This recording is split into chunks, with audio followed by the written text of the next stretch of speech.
Good evening, ladies and gentlemen, boys and girls, children of all ages. I almost wanted to say good morning, Vietnam. It is probably good morning over there. I actually did a podcast with a priest over there just so I could say that. It's over there at talking about the blessed Saint Theophane Bernard. Yeah, and I told him I have to do this. Yes, again, it's my sick, twisted mind.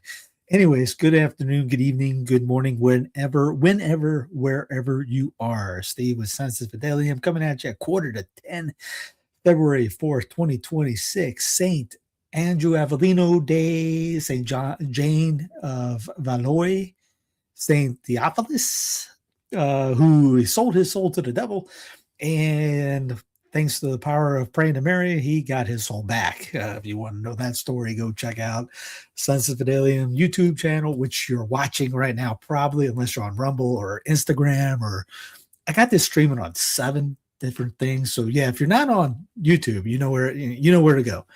You go to the playlists on the channel, or you go to sensusfidelium.com, and you'll see on Garange, I have the videos inside the Garange links. Or you go to the playlist on the channel and you scroll in the playlist to February, which is this month, and scroll down to, or move over to the 4th, and bada bing, you'll see all of it. There's probably about, 15 Butler's Lives of the Saints and Eastern Saints bios for today. Most of February is like that. So if you want to know some saints that probably you never heard of before, go check those out. Nobody cares about those. Look at the numbers. It's like, 500, 400, 300, 600. On a good day, 900. Most people don't care about the saints. They want to see the drama. So let's get to the drama, baby. That's what you're here for. I kid. Y'all are different.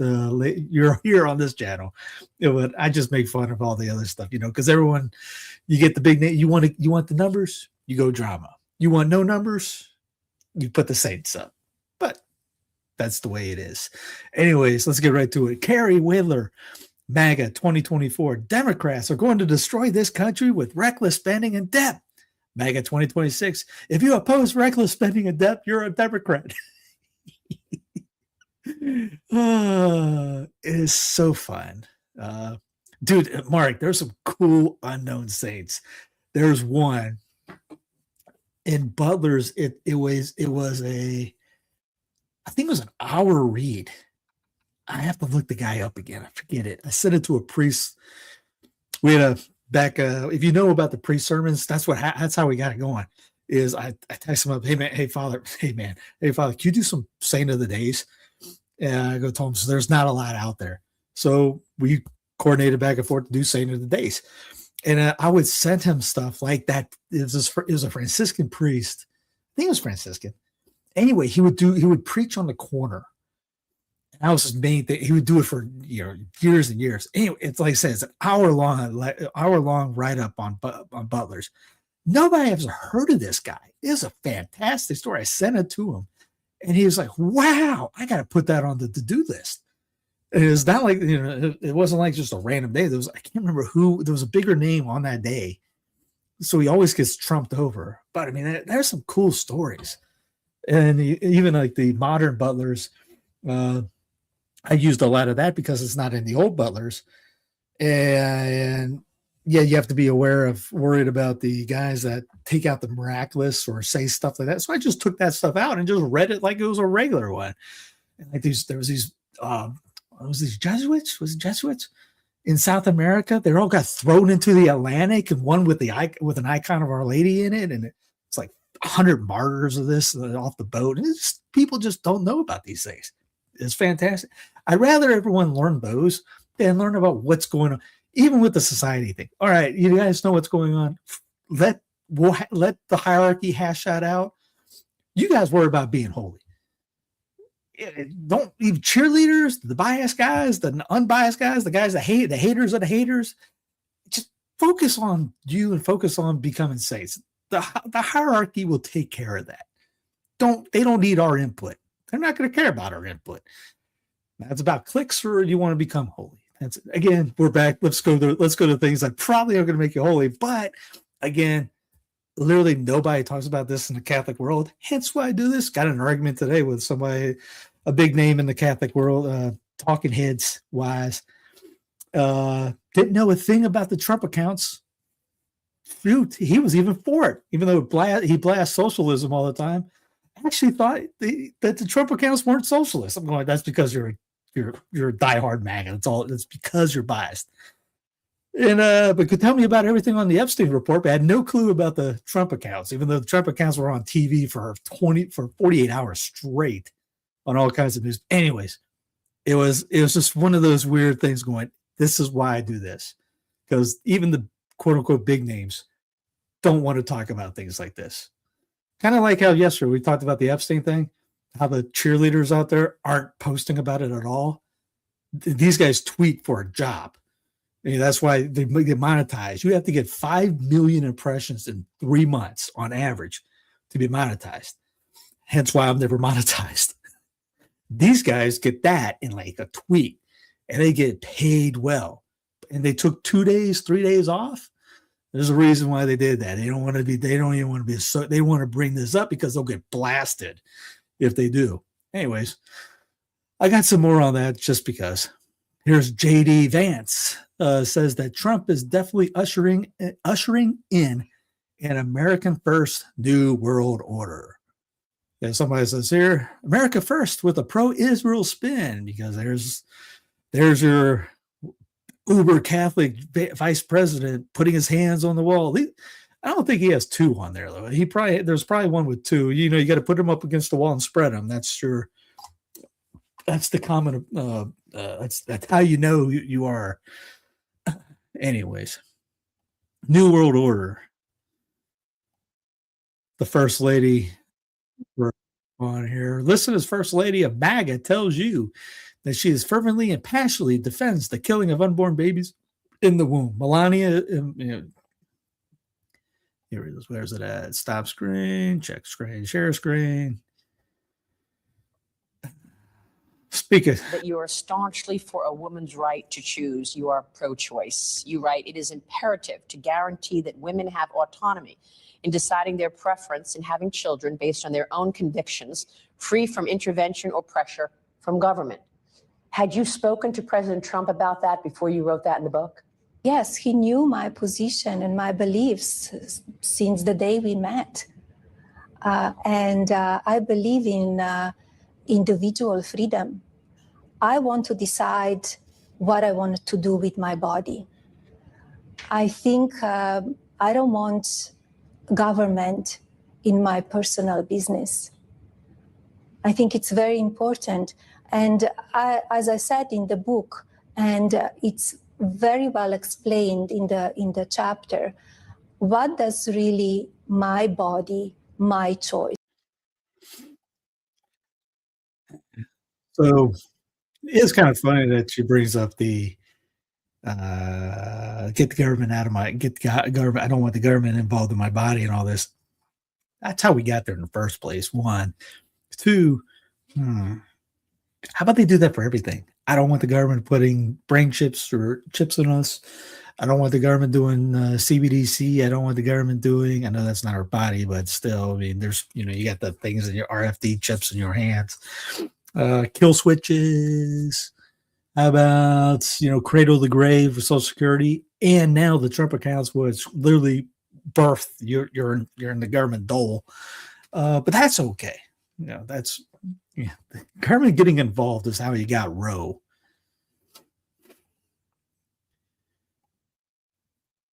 Yeah, I can't play this. It's and you see what. Speaking of Trump accounts, here's Treasury Secretary Scott Bessent was just featured with Nicki Minaj video, and it's absolutely legendary. How can't you love Scott Bessent? Scott Bessent, who's the George Soros right-hand man and lives the lifestyle of Pete Buttigieg. Edward Fraser put out, no doubt, we'll hear a Lee Greenwood cover version at the next GOP convention. They say if you play it backwards, you can hear a screw tape laughing at social conservatives who voted to nominate Trump. You know me, I laughed my head off on that because I've said that for, over decade. Maybe you haven't seen her. I've said it on here. I've said it on back on Run That. I've said it back on my own shows before that. News from the Pew. Even before I started doing shows on here, there was the joke here in South Carolina. I used to do one time I was in Aiken and I did a secession stand. We were on a bridge. I had a flag out and all that. We had many different flags. And we would all joke about, that was the joke between us, was play that stupid Lee Greenwood song. I'm proud to be an American, where at least I know I'm free. Every time you see something bad coming out of the government, we would say that. And there's a Trump accounts jumpstart the American dream, Trumpaccounts.gov. You know what? Let's type that in. Trumpaccounts.gov.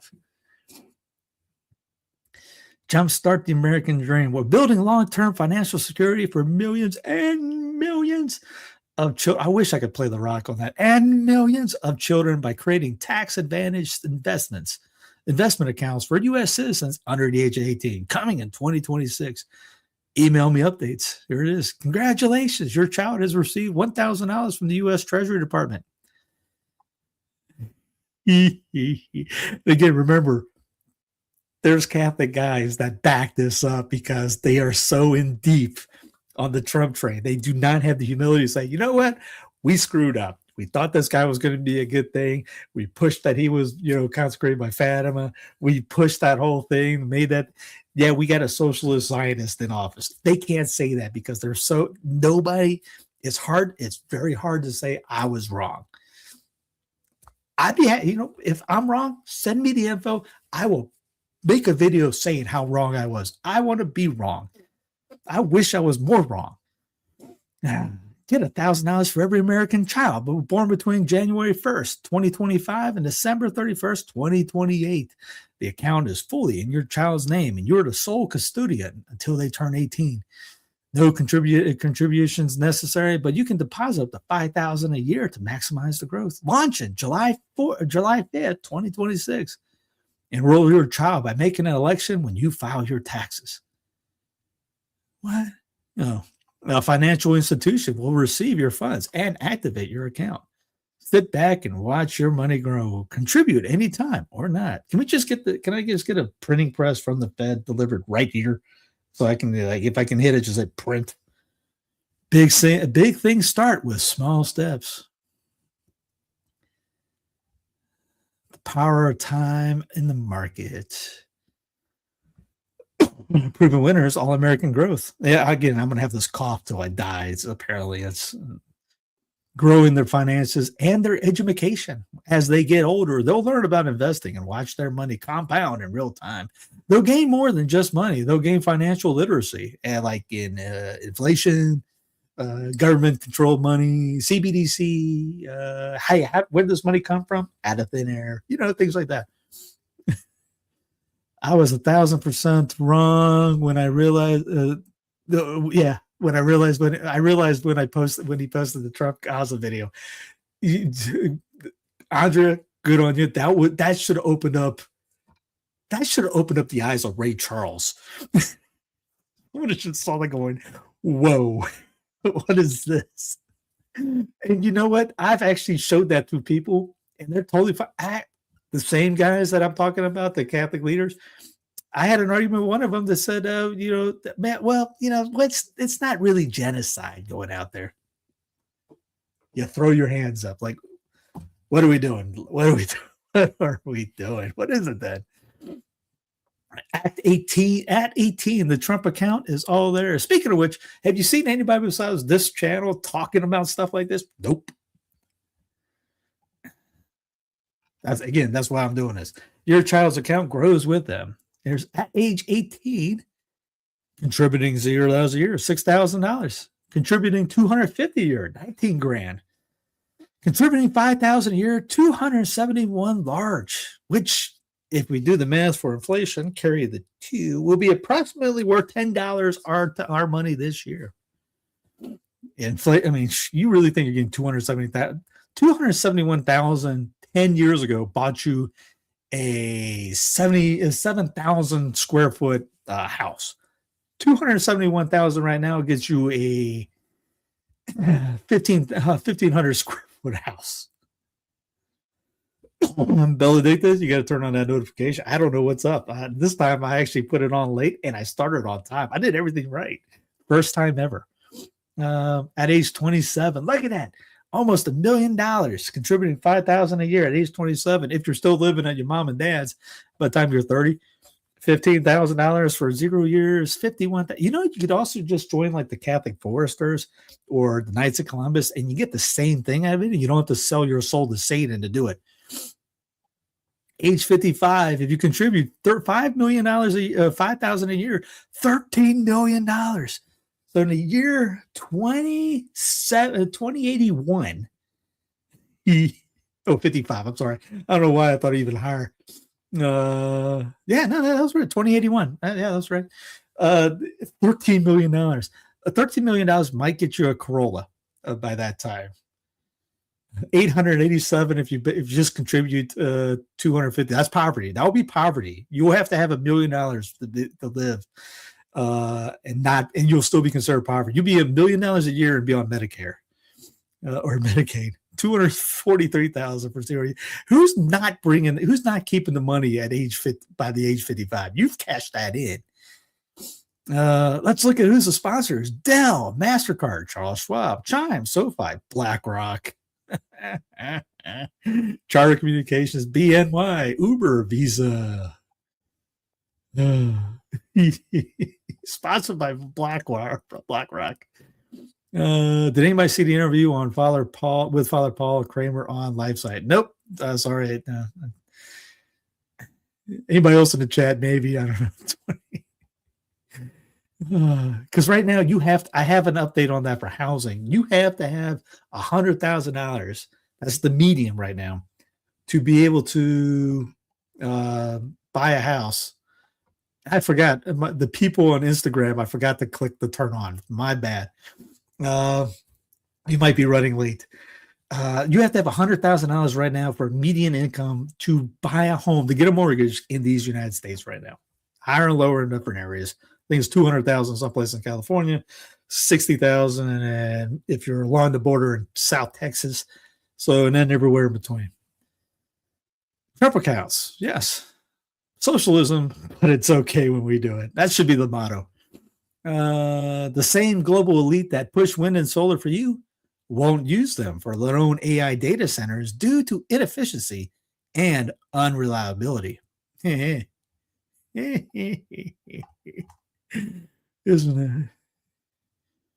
it? Joseph Brown, whoever's in charge of TV prices should be put in charge of healthcare, education, and housing prices.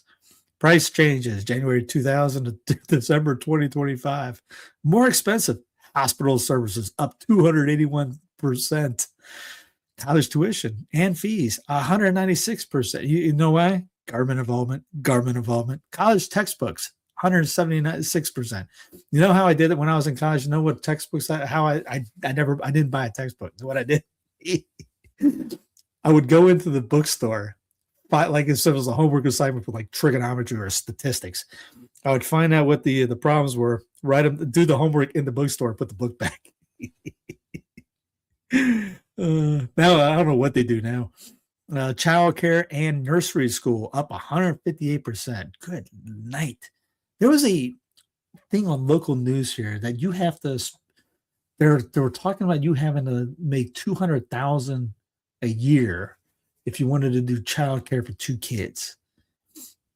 Average hourly wages up 131%. Medical care services 147%. Housing up 111%. I thought it was higher. Food and beverages 105% increase. More affordable. New cars 25% increase. Household furnishings 21%. Clothing just 1.5% increase. Cell phone services down 44%. Computer software 73%. Toys down 74% because everyone's online, so it's hard to get brainwashed zombies, aka young kids, to do anything besides hit a button. TVs down 98%. I walked in Sam's Club the other day.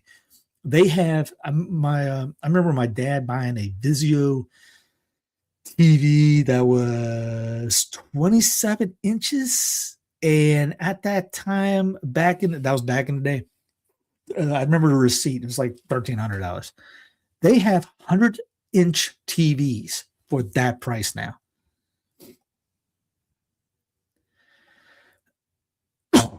Excuse me. Here's dangers of health misinformation. Part 1, influencers.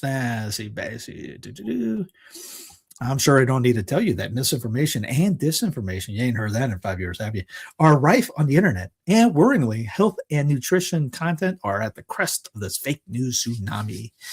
This is first of a 4-part series on health misinformation, by the way. Social media is awash with influencers vying for your attention so they can profit by selling their courses and hawking their magic solutions and silver bullets. Often these grifts are relatively harmless. By the way, on Patreon, I started a personal training thing. If you want that, I'll do it like $100 a month, which, personal training session is about $100 a session. I'll do it $100 a month. Right. I'll get you to, we'll talk and see what you got to do and come up with a routine, nutrition, all that jazz. If you want to do it, I'm fine with that. I'm passionate about that stuff anyway. So, been training and doing personal training since 2004 or 5. When did I graduate? Back in those days, exercise science, all that stuff. I still help, tell people at the gym sometimes, hey, what are you doing? Social media, or we already did that. Often these grifts are relatively harmless. Yes, they can give people false hope, leave them confused, or waste their time and money. But in most cases, that's the end of it. However, in some cases, they cause real harm. In this article, we look at the real world consequences and repercussions of wellness disinformation, particularly from social media users. Influencers, misinformation, misleading or incorrect info. Disinformation, misleading or incorrect, purposely put out there. Can you trust social media health influencer? Not all social media influencers are equal. Some work harder in the off season. That was a TV commercial back in the day. Some are medically trained, active research scientists, or clinic. That's all, folks. Clinicians, provide solid health and nutrition advice. The vast majority, however, are not. Social media platforms reward confident, shiny-looking people over factual information. We all know this, but it's easily forgot. Yeah, you put some good-looking blonde on there, people are going to click, no matter what they say is true or not. Let's see, rage bait, the size of the problem. A 2004 survey of millennials and Gen Z TikTok users found that over half have been influenced by nutrition trends on the platform. I can believe that. When I was trading, I would hear about those stuff all the time. And 67% tried these trends more than once a week. Worryingly, just 2.1% of the nutrition content the researchers checked was based on public health guidelines. In line with this, a survey of 2,000 Americans by Charity RX found that nearly 1 in 5 trust health influencers more than medical professionals in their community. They also found that half Americans have bought a health product after seeing it and seeing an ad on it on social media. I can believe that. What's worse, 7% went above the European Food Safety Authority's upper safe limits. Because we all know vitamins are essential for good health, it's easy to assume that more is always better. That's simply not true. For instance, fat-soluble vitamins like vitamin A can cause real harm if taken in large doses. Yeah, vitamin C, very hard to OD on. Vitamin D, you need that in the winter. In the summer, you don't need it because the sun, especially above I think usually around the Mason-Dixon line, above Mason-Dixon line in winter, you definitely have to supplement with that. Probably about 5,000 pills I use for that. And under the Mason-Dixon, yeah, it depends if it's good for your health to have some in the winter. You're inside a little bit more. But yeah, vitamin A, yeah, vitamin C and D, go ahead. You can't OD on the C. Real world examples of harm. Trigger warning. Zaina Samsonova was a raw vegan influencer who died from a cholera-like infection exacerbated by a decade of eating only raw fruit and vegetables. Well, it depends on the vegetables if you eat it raw or not. Fruit, not a big deal. Veggies, depends. Rona 19, number of influencers who deny the existence of the scamdemic is highly likely that some of the thousands of people who they influenced also died. I don't know one. Paloma Shaminari, a 23-year-old, died after refusing chemotherapy for a treatable cancer. She was influenced by online anti-medicine conspiracy theories and her mother, who was a high-profile UK-based conspiracy theorist. Mushrooms, lion's mane, Reshi, turkey tail. That was the one I couldn't think of the other day. Cordyceps, eating right, eating good, not getting the garbage that's in the poison. That could help out a lot. Linda Stotzi was a fitness influencer who died from a heart attack caused by severe electrolyte imbalance. This came after a prolonged water fast because you have to put electrolytes in your water, or somehow you have to have that in there. Free Birth Society promotes giving birth at home with no medical support, promoted by influencers on Instagram and podcasts. The movement has become popular despite the obvious dangers. According to The Guardian, FBS guidance has been associated with tens of late-term stillbirths and neonatal deaths. Well, stillbirths has nothing to do with being born at home. And I mean, neonatal most places depends on where you're at, if it's high risk or not. Most times they have somebody on hand there that can help out on this. Most of this is just one of those do what the government tells you to do type deal. I mean, stillbirths, the people already know about it already before. Usually, well, I mean, if you don't go in to go see an OB or get at least a scan, I mean, you can still have home birth and still have scans to see if the baby's okay. I mean, come on, you can still do that. It's not saying no at all. I mean, but this is more one of those like example. Was Mr. Universe? What's his name? I forget his name. Very well-known personal trainer, bodybuilder, all that. He died by taking the jab. You're not going to hear that from this guy, from this person. And a lot of bodybuilders died from that. Yeah. I'll play him. Why not? Let's see what he has to say. This is back in the day. This afternoon, now we're talking about misleading information that so-called wellness influencers have been spreading online about kids and vaccines. ABC's Kaylee Hartung has some expert advice today for parents about spotting anti-scientific information online.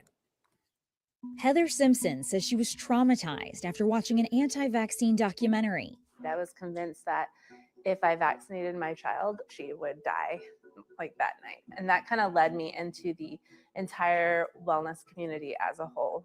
Heather becoming an online influencer almost overnight as she started posting about her newfound anti-vaccine beliefs on Facebook. At the time, I was a stay-at-home mom. I was lonely. I didn't have family or friends close by. It was so nice to be welcomed into this community. They were listening to your health concerns. They were supportive. Studies by George Washington University found mainstream online parenting groups are increasingly exposed to dangerous misinformation through alternative health and anti-vaccine communities. I can't take it anymore. Translation. They're doing things that they're not supposed to. We're supposed to listen to the experts. Yeah. Kiss my grits. In wokeness, being Somali is more than bananas and rice. It's a lot. It's kind of like bananas and rice. It's not to be. This might be my favorite moment in internet history. I'll go ahead and play it. Why not? Get the full metal jacket of this. Rice, but so I'm Somali. I'm proud to be Somali. To me, being Somali isn't just eating bananas with rice. It's a lot. It's like it's an interesting thing. It's very hard to describe what it means to be Somali and what it means to be American, but it's like a cultural fusion. It's kind of like the bananas and rice. People don't really see people don't think, oh, you can eat bananas with rice, but that's what it's like to be Somali and American. It's like that combination of banana and rice, but you're gonna get what I mean. I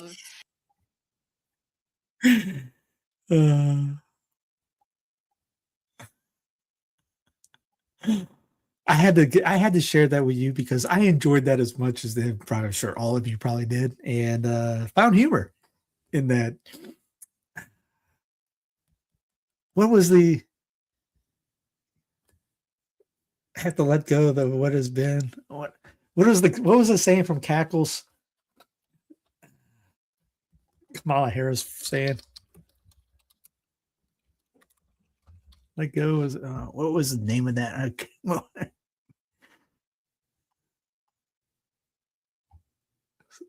What was the name of that thing? Was it there? No, that ain't it. Something we have to let go of what was been. It reminded me of Cackles right there. All right, whatever. I can't find it. If you remember what I'm talking about, let me know. Yeah, so bananas are native Somali. What once was we have to let go of what was once what has been. Yeah. I got 2 banana trees out back. They're underneath the frost cover right now. They're doing fine underneath that and the pineapples, even though it put a snow out back. Yeah, they're doing fine. Washington Post begins laying off. Come on, New York Times. I'm trying to. More than 300 journalists. The layoffs cut into the Post local. Okay. You get it. I'm not paying. I don't have a paid subscription. Ron DeSantis says no data centers. They do not create jobs and suck up all the electricity. I wonder if it's because Fishback is saying that too. So he needs to keep his guys in the office. I don't think there's many people that want to have higher energy bills just so some chatbot can corrupt some 13-year-old kid online. That is not what anybody is signing up for. Mm-hmm.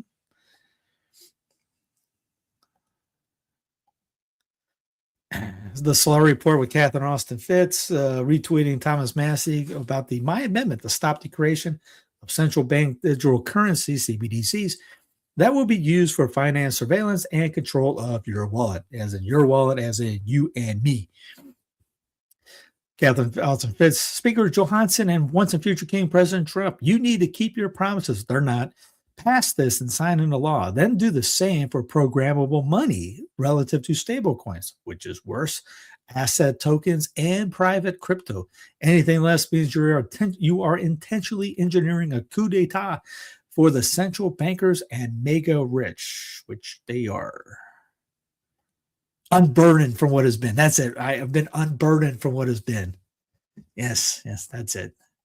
It's been on my mind. 2 a.m, I would have figured it out. Well, I'm up actually at 2 a.m. Let's say 4 a.m. 4 a.m, I would have woken up from that. Home builders are drafting a plan to construct nearly 1 million and millions Trump homes. We've got Trump accounts, Trump this, Trump the lunchbox, Trump the action figure.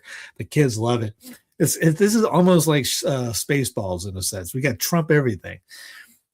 In a bid to tackle the U.S. housing affordability crisis, Bloomberg News has reported. So it's not the high prices. It's we need more homes. Here's from Reuters, U.S. home builders working on plan to develop as many as 1 million Trump homes. Bloomberg News reports. Homeowners are working on a proposal to develop nearly 1 million Trump homes that would address the U.S. affordability crisis. This calls for builders to sell entry-level homes into a pathway to ownership program, allowing private capital funding of billions of dollars.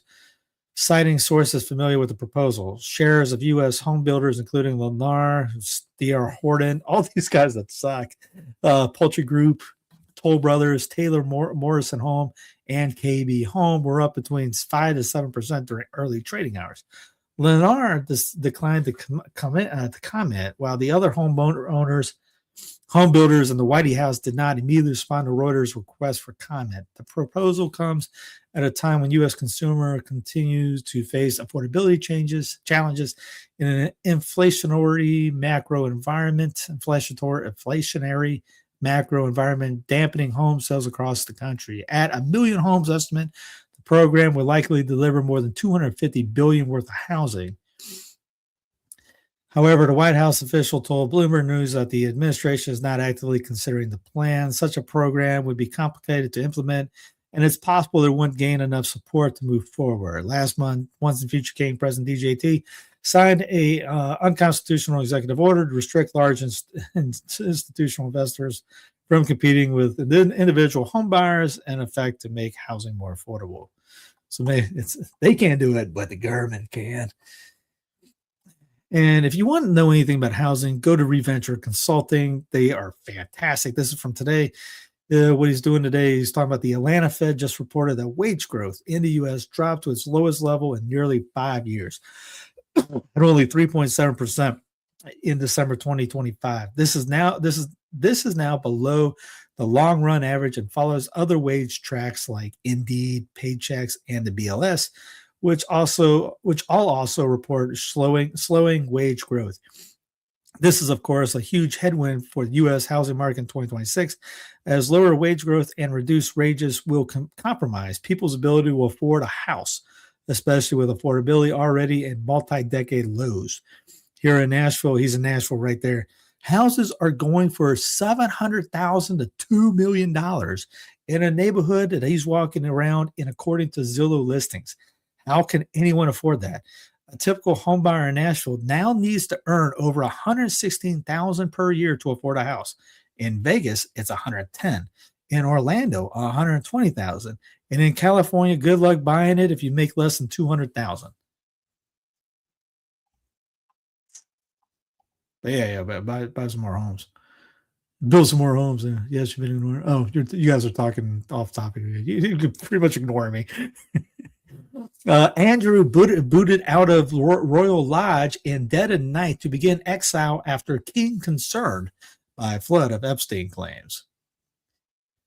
Ex-Prince Andrew Mountbatten Windsor has skulked out of the Royal Lodge under the cover of darkness to start his exile. Former Duke of York is understood to have been booted out earlier than planned after his brother King Charles became increasingly concerned with shocking revelations. Come back, kid, no more. Dems aren't protecting the Clintons from the Epstein scrutiny. The party-wide reluctance to defend two former standard bearers signals a rejection of the Clinton brand. And again, call me when anybody goes to jail. Who's hungry? Mr. Keyboard Clicker is hungry for somebody send that man some bananas and rice. UK will release files about Mandelson's ambassador appointment as anger mounts over Epstein. London, UK government agreed Wednesday to release documents casting light on the decision to appoint Peter Mandelson as ambassador to the United States, despite his friendship with Jeffrey Epstein, as it tries to stem mounting anger over the revelations. Prime Minister Keir Starmer faced the wrath of opposing opposition lawmakers and his own Labour Party backbenchers after acknowledging that he had known at a time of the 2024 appointment about Mandelson's friendship with a convicted sex offender. Pretty much everyone. I mean, the guy was upset with Andy was besties with Seville. Yep. Now, this is a blast from the past from the last American vagabond, the Clinton Silsby trafficking scandal and the media cover-up, the true origin of Pizzagate. This is this article back from 2017. Silsby was arrested at the Haitian border attempting to smuggle 33 children out of Haiti without documentation. Her sentence and charges were reduced after an intervention by Bill Clinton, Slick Willie Clinton. After the aftermath of Silsby's arrest, her originally retained lawyer, Jorge Puello, was arrested in connection with an international smuggling ring accused of trafficking women and minors from Central America and Haiti. The revelation of the news in November was either ignored by the Western media or attacked by Clinton-controlled publications. Oh, man. I thought there was a video that he had. Maybe he has it on his record. Let's see. January 29, 2010, Silsby was arrested with 9 other American nationals attempting to steal 33 children. Oh, here, let's see. Maybe CNN. Video or not? Let's see. Do we get to play? Nothing. Yay. But here it is. U.S. missionaries had tried to take other Haitian kids back in 2010. Oof. Hillary and Bill took an extraordinary interest in Silsby's case from the moment she was arrested and almost immediately stepped in on her behalf. Harvard Human Rights Journal stated that one of Bill's first acts as special envoy for the United Nations in Haiti was to put out the fire of the child abduction scandal involving American citizens. On February 7, 2010, the Sunday Times reported that Billy had intervened to strike a deal with the Haitian government, securing the release of all co-conspirators except for Silsby. On February 9, 2010, Hilda Clinton consulted the counselor Cheryl Mills and other attorneys in an email discussing the U.S. government's options. Additional emails reveal that the State Department was concerning with making statements on the Silsby scandal and preparing to assist Silsby's co-conspirators with the return in the United States, although this is consistent with State Department protocol in these situations. Silsby lawyer and his wife were both arrested for involvement in human sex trafficking of minors and women. The Daily Beast engaged in an illicit cover-up operation of the above information. Let's see. Since her release from detention in Haiti, Silsby has returned to Idaho. In 2015, she married and took the last name Gaylor. Silsby is currently employed by software company AlertSense as their VP of marketing. AlertSense works with the federal government on FEMA's integrated public alert and warning systems. IPAWS. One of the IPAWS functions is to issue Amber Alerts during kidnapping events. There's a little bit right here.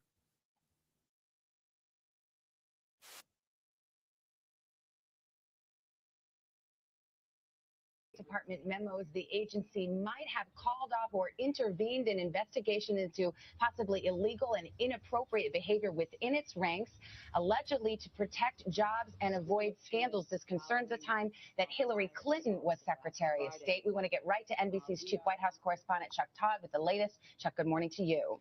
Good morning, Savannah. You know, there's an old saying. I'm playing this just because this happened over but in this case, 15 years ago. Of it are No one went to jail. And pedophilia and allegations that those crimes were somehow covered up or not looked into. So the State Department this morning is having to respond to those claims and those investigations of misconduct by State Department officials, including by an ambassador and security agents attached to then Secretary of State Hillary Clinton. And the allegations are that these investigations state officials. On Monday, a State Department spokesperson will not confirm specific investigations. I'm not going to talk about specific cases, but I can say broadly that the notion that we would not. What difference at this point does it make? It is our job to figure out what happened. Everything we can. As we know, the whistleblower in this case, a member of investigations of misconduct.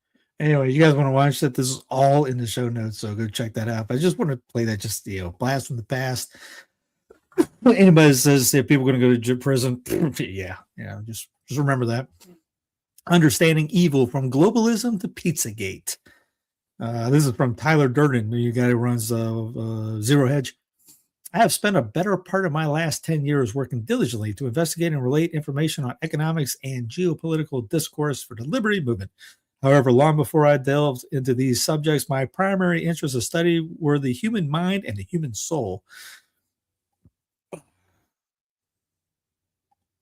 Yeah. Let's see. Evil is what we are specifically here to discuss. I have touched on the issue in various articles in the past, including, are globalists evil or just misunderstood? With the extreme tensions taking shape this year in the light of U.S. selection and in the exploding online community investigation on Pizzagate, I'm compelled to examine it once again. The first and most important thing to understand is this. Evil is not simply a social or religious construct. It is an inherent element in human psyche. Let's see. Most people are readily equipped to recognize evil when they see it directly. What they are not equipped for and must learn from environment is how to recognize evil disguised as righteousness. The most heinous acts in history are almost always presented as a moral obligation, a path towards some greater good. Inherent conscience, though, is the greater good, and an ideology that steps away from the boundaries of consciousness, it will inevitably lead to disaster. The concept of globalism is one of these ideologies that crosses the line of conscience and pontificates to us about a superior method of living. It relies on taboo rather than moral compass, and there is a big difference between the two. Let's see. A monster that devours in the name of peace is still a monster. We have that going on right now. A lot of peace that talks. Globalism tells us that the collective is more important than the individual. Remember, back in the day, that's what the Puritans, the Northern Puritans, thought of too. The collective. You didn't have individual rights. It was all about the collective. You couldn't do the X, Y, Z because the collective was more important. That the individual owes society a debt, and that the fealty to society in every respect is the payment for that debt. As the individual is demeaned and enslaved, the collective crumbles into mediocrity. Globalism also tells us the humanity's greatest potential cannot be reached without collectivism and centralization. The assertion is that a more single-minded a society is in its pursuits, the more likely it is effectively achieved its goals. To this end, globalism seeks to erase all sovereignty. For now, its proponents claim they only wish to remove nations and borders from the social equation, but such collectivism never stops there. Eventually, they will tell us that individualism represents another nefarious border that prevents the group from becoming fully realized. At the heart of collectivism is the idea that human beings are blank slates, that we are born empty and are completely dependent on our environment in order to learn what is right or wrong and how to be good people or good citizens. The environment becomes the arbiter of decency rather than conscience, and whoever controls the environment, by extension, becomes God. To see where this leads, we must look at the behaviors of the elites themselves, which brings us to Pizzagate, which again talking about the last couple of days because of Friday. Let's see. The problem is doubtly because our man and ping pong was research. Undoubtedly, the mainstream media will declare the very investigation dangerous conspiracy theory. Whether this will persuade the public to ignore it or compel them to look into it remains to be seen. I will also reference the highly evidenced Westminster pedophile ring in the UK, in which the UK government lost or destroyed at least 114 related files related to the investigation. Finally, it gets on to Jeffrey Epstein and his Lolita Express, and mainstream knowledge, yet the public remains largely oblivious. Now, see. Evil often stems from people who are empty. Let's see, narcissists, blah, blah, blah. Let's see.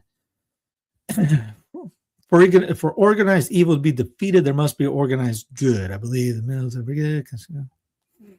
Here is from Conspiracy of Silence. If you ever watch this documentary, it will horrify you. It's from the Franklin cover-up.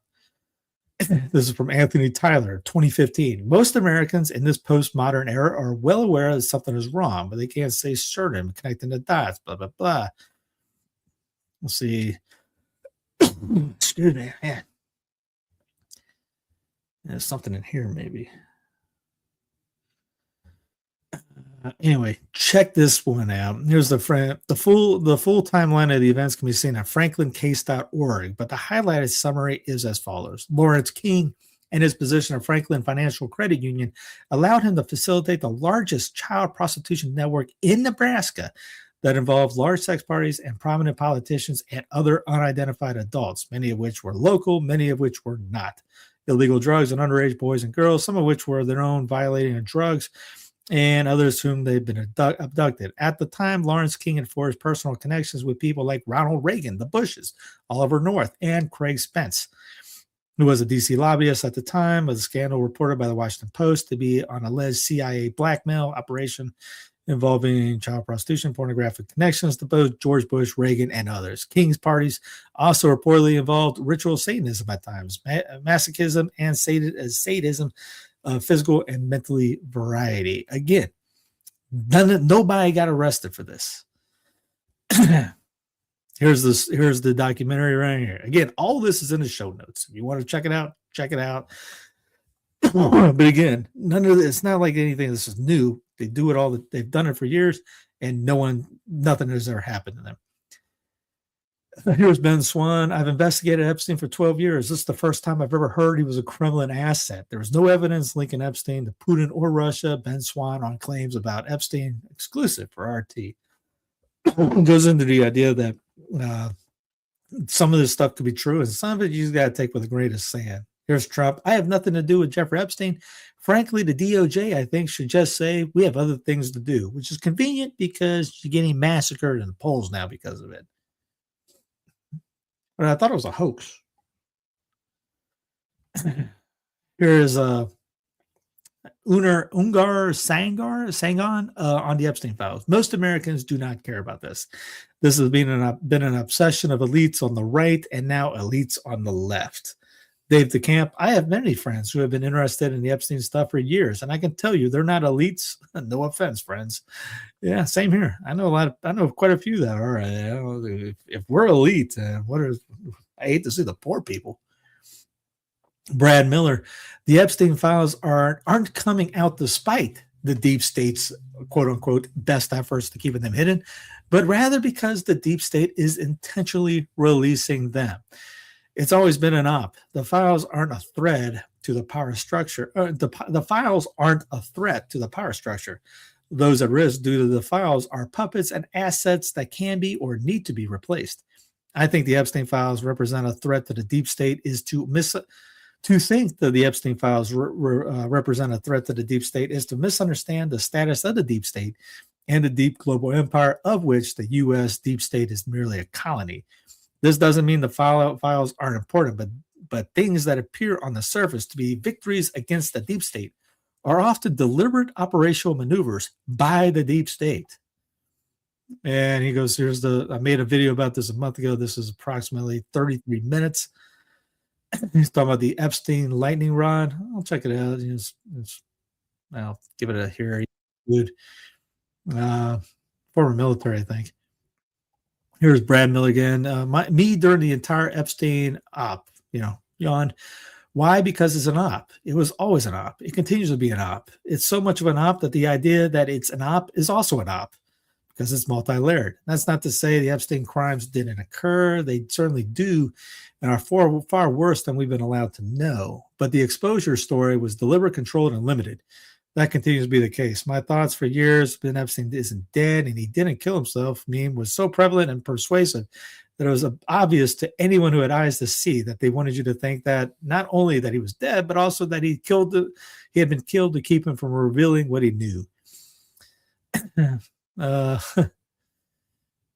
this was back in 2025, last year. We've got to stop falling for obvious psyops and assuming that they represent victories. This was good. I don't think he's cussed. Let's see. He's a former FBI guy. This isn't transparency.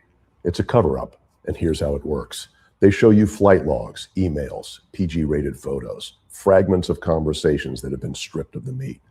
A few big names get thrown under the bus. It's just enough to feel disturbing, but never enough to prove anything about the real players.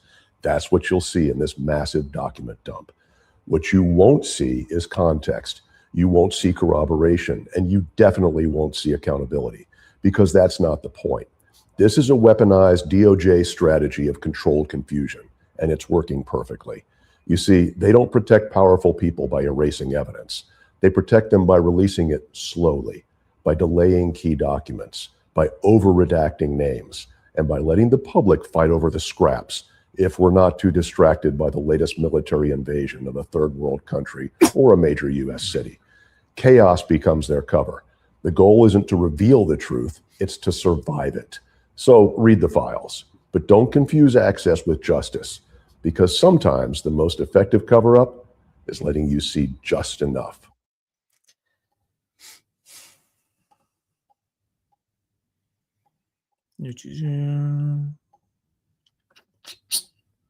As Massie said, you'll know something's up if no one's being arrested. Wake up, see this morning. We must pray. How can you not care? No one's saying they're not caring about children trafficking. It's more of nothing's going to happen. Again, that's why I played the Franklin cover up. That happened in the 80s, 1980s. Most people have no clue about it. And it's just another example that nobody goes to jail over that. And then the Haiti thing with the Clintons, nothing happened from that. Almost became president. My theory on that was Trump was selected to be president. Hillary didn't have a chance because after 8 years of Obama, you needed to release the steam. And if Hillary would have been selected, people would have rioted. So they had to put Trump in, and nothing changed. He did the same thing that Hill Dog would have done, but everyone was focused on Russia. So no one even thought about that.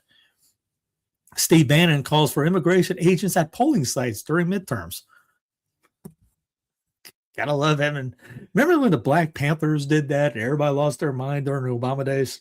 It's okay when we do it. Bitcoin-led crypto rout erases nearly $500 billion in a week. There's the Bitcoin part of the program. Here's still can't get over the time Dana Pena said, if you knew who was behind Bitcoin, you would run as fast as you could to sell it. Jim Cramer said, everything is not fine with Bitcoin. People need to get out. It's been getting crushed in the last couple of days. And here's once a U.S. Treasury Secretary and former Soros guy, Scott Bessent. U.S. Treasury says it cannot bail out Bitcoin. They're not too big to fail. Male cook died in Olive Garden horror. Worker went headfirst into the fryers in shocked suicide bid. Man, if that guy decided to kill himself by the fryer, that's some deep. He has some issues. An Olive Garden employee died from burn injuries he suffered after thrusting his head into the deep fryer in what police has categorized as a suicide attempt.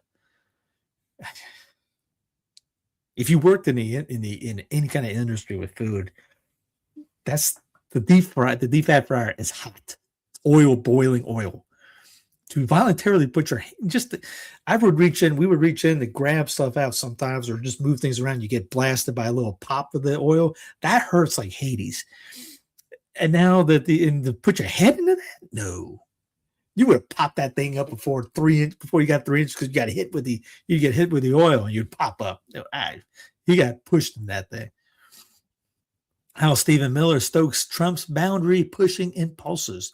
The White House aide has been an architect of aggressive immigration sweeps in U.S. cities and deadly boat strikes in the Caribbean.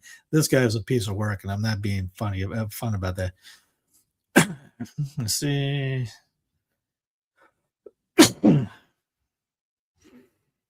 Miller, a 40-year-old from historically progressive Santa Monica, California, has been at Trump's side through thick and thin since 2016, earning the president's trust in part by proving an aggressive approach by curbing illegal immigration would be a political winner. He confronts aides who bring up legal checks that might hinder his pursuit and dismisses concerns over public reaction to the administration's most far-reaching measures. It's kind of like their bulldog. Masked and armed agents unleash terror at LA church and arrest man serving food bank. Carlos Chavez was detained by Border Patrol agents during the church's food distribution program in what the North Hills United Methodist Church described as a terror at the house of God, which they pretty much have the real absence at the United Methodist and the Protestant churches, but still.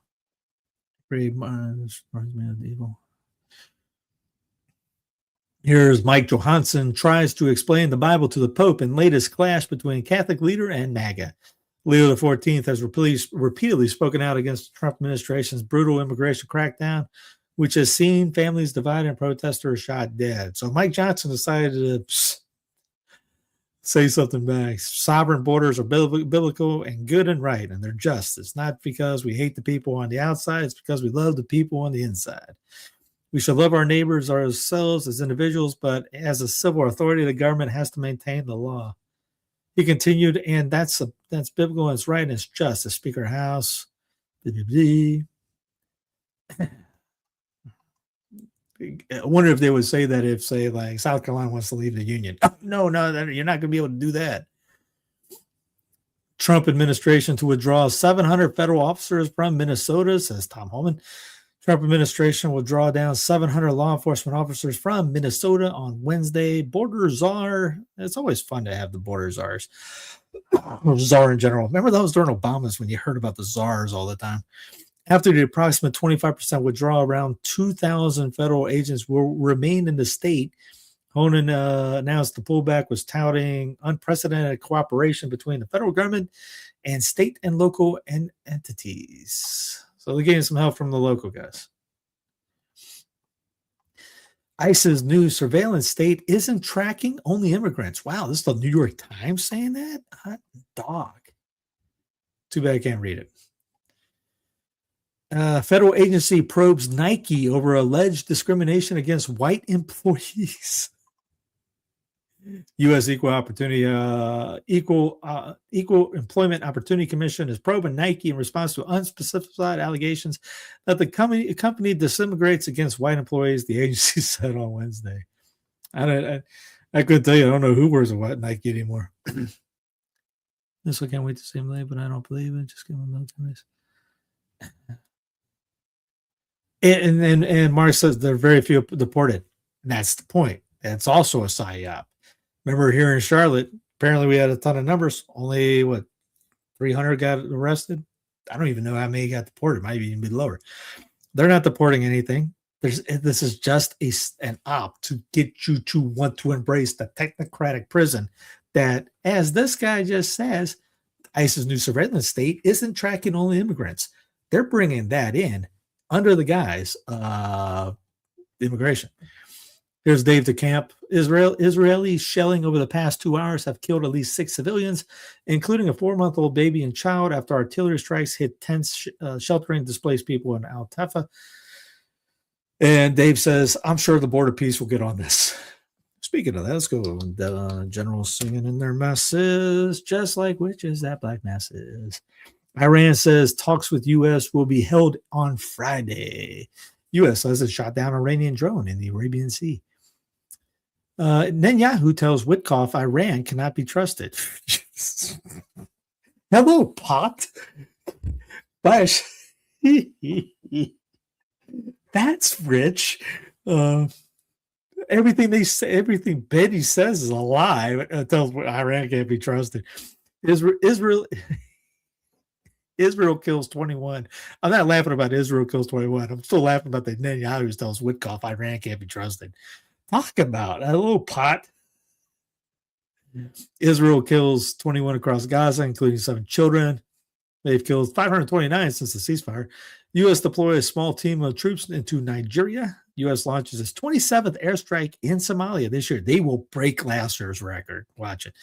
New U.S. Army force deployed to the Philippines. I thought we're not starting any wars. Man, Team America War Police.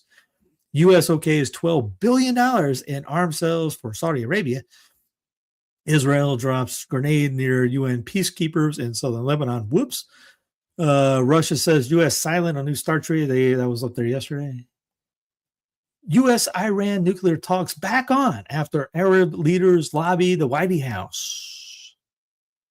As Senator Rand Paul says on escalating tensions with Iran, quote, it's difficult to bomb away an entire regime without people on the ground, and I'm not for putting American troops in Iran. Don't worry, Bibi will be over here. They'll take care of that soon. U.S. Secretary of State Marco Rubio, we won't make any deal with Iran that doesn't include limiting the range of their ballistic missiles so they can no longer threaten Israel. You're the Secretary of Israel? So it's war then, as Daniel McAdams says. Marco, you will be remembered as the most ignorant and inconsequential person to ever hold this position. And with Hillary in the group, that's saying a lot. New smoking law looks to end the filthy habit forever by making cigarettes unaffordable. Lawmakers are trying to pile on fresh taxes that could jack the price of a pack in some cities up to $17. This, hold on. Let me, I missed the thing. You guys remember ShamWow guy? He's running for office. Here's his commercial. Hey, it's Vince. I'm running for Congress against this guy. Stop having a politician that's worse than Biden. That's discretionary funding. Instead, vote for me, a guy who's not half dead. I'm going to soak up the swamp, clean the house, and pick up those liberal tears at the same time. I'm going to slap chop the nuts out of the woke, making less blue-haired commies and more red-blooded Americans. Vote for me so I can represent you and the ones that can't stand up for themselves. Vote for ShamWow! Paid for by offer bid ShamWow Shlomi for Congress. That's not the Onion. That's a real one. I remember he announced that he was running a year ago. I think this was his first commercial. His first campaign ad, yeah. And now in sports, here is the Pro Bowl we grew up watching versus the Pro Bowl we have now.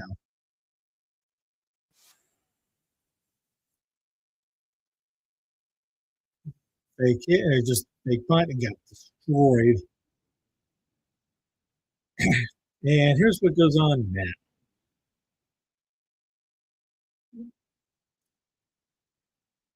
It's some kind of flag football. I don't know what this is. They're keeping score.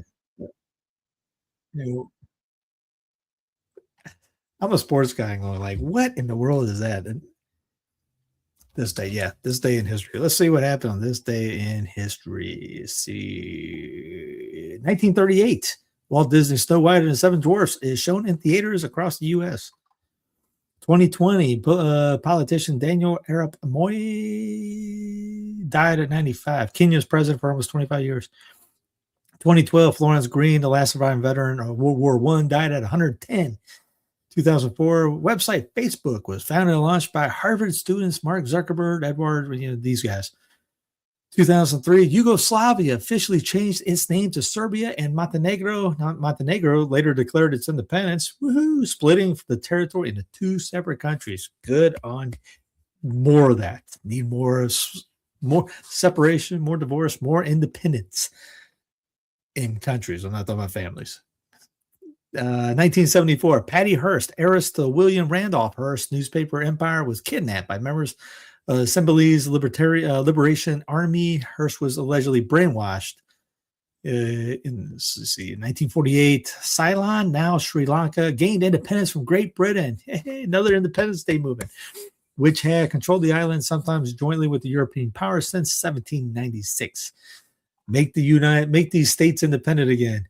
1945, during the final stages of World War II, the Yalta Conference opened with Franklin Roosevelt, FDR, Winston Churchill, and Joseph Stalin meeting to plan the final defeat and occupation of Nazi Germany. Remember, we used to be friends with Stalin, who killed more than that Hitler guy. 1938, the thing was Thomas Woods always say, no one brings up Stalin.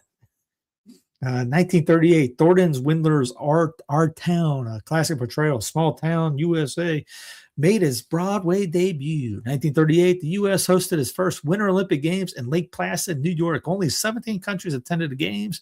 By the way, the opening ceremonies for this year's Winter Olympics is Friday. 1921, feminist Betty Friedan, co-founder of National Organization for Women, now, and author of The Feminine Mystique, was born. 1906, Protestant theologian, which is an oxymoron, Dietrich Bonhoeffer was born in what is today Poland. 1902, Charles Lindbergh, who was one of the best-known figures of aeronautical history, was born in Detroit, Michigan. 1789, George Washington was elected to serve as first U.S. president by unanimous vote in the first electoral college. By a show of hands, anybody know who was the president during the Articles of Confederation days? There was leaders. There was no president. But there was leaders in there. So he was the first one after the new Constitution to do that. 1787, Shays' Rebellion, the uprising in Western Massachusetts in opposition to the high taxes and stringent economic conditions, was defeated by the Springfield militia. The rebellion helped to influence the meeting of the Constitutional Convention because, well, they needed to be able to squash rebellions like that. I think it was Washington that sent people there, sent the troops there to squash these guys. Yeah. Anyways, God love you. Have a great rest of the night. I may do something tomorrow. If not, definitely on Friday. What was I going to say? Yeah. Click like, subscribe, comment, all that jazz. Check out sensusfidelium.tv for the app. Check out, please donate. Go to sensusfidelium.com. Check the donate support button. Please help. Anyways, God love you. Have a great rest of the night, and we'll see you maybe tomorrow, maybe if not Friday.